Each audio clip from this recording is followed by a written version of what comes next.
Troisième lecture. Number 1, S-209. Numéro 1, S-209. En débat, sénatrice Galvez. Merci, Madame la Présidente. Chers collègues, je me lève en Chambre aujourd'hui pour prononcer un discours sur le projet de loi S-209, Jour commémoratif de la pandémie, présenté par la sénatrice Meji.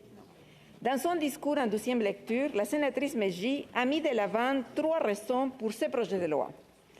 Par devoir de se souvenir, par devoir de s'en sortir et par devoir d'être prêt pour une future pandémie. L'ampleur de l'impact qu'a eu et qu'a encore aujourd'hui la pandémie sur nos vies, notre santé et notre économie justifie certainement la nécessité de se rappeler et de se souvenir. En plus du coup dur qu'ont subi notre système de santé et nos foyers de soins de longue durée, la perte humaine qui a ébranlé nos communautés ne doit jamais être oubliée. Cependant, j'aimerais concentrer mon intervention sur la 3e raison, celle d'être prête pour une future pandémie. Le Canada a été durement touché par la pandémie de la COVID-19 et nous étions mal préparés pour une crise sanitaire de cette ampleur. Dans ses débuts, plus de 80% des décès liés à la pandémie étaient liés aux établissements de soins de longue durée et aux maisons de retraite. Nos systèmes de santé ont été submergés par l'augmentation de la demande et les pénuries de main-d'œuvre. Nos gouvernements se sont fait prendre par surprise, n'ayant pas de programme adéquat pour assurer un filet de protection sociale dans le contexte d'une pandémie et de confinement généralisé.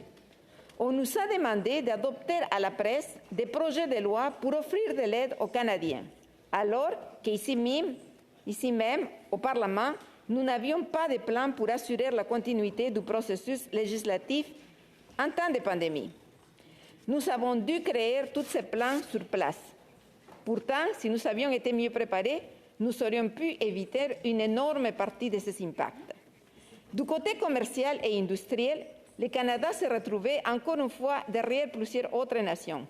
Le Canada bénéficiait auparavant d'une industrie locale à l'avant-garde du développement des vaccins, mais celle-ci s'est vue graduellement décliner jusqu'à la disparition, en partie due à l'emphase sur la recherche de profits et de considérations politiques, selon les mentions du Dr. Earl Brown, professeur émérite en biochimie, microbiologie et immunologie à l'Université d'Ottawa. Le résultat, le Canada était dépendant de la production de vaccins d'autres pays. Let's remember that our initial rollout of vaccine at a key moment in the fight against COVID-19 was impacted by delays due to prioritization of other countries and the inevitably slow ramp of our production around the world. The government and Canadians have since recognized the importance of rebuilding vaccine production here in Canada, and we have since invested more than $1 billion to redress this gap. Let's see as a good sign that the Moderna facility that will be located in Montreal will make Canada a leader in mRNA vaccines. Just over a decade had elapsed since the H1N1 pandemic.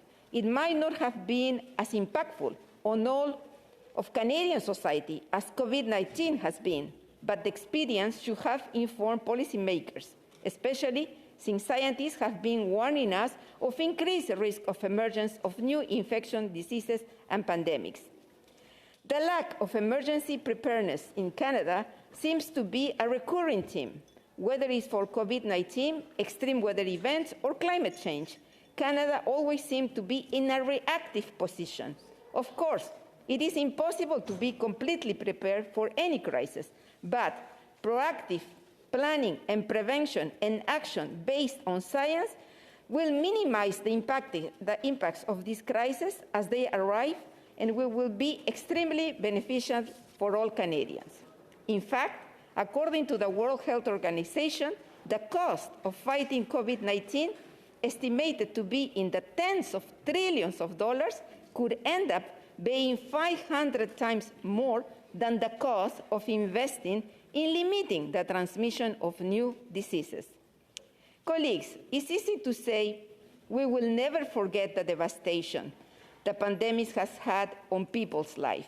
Yet, we've had pandemics before, and we were still unprepared.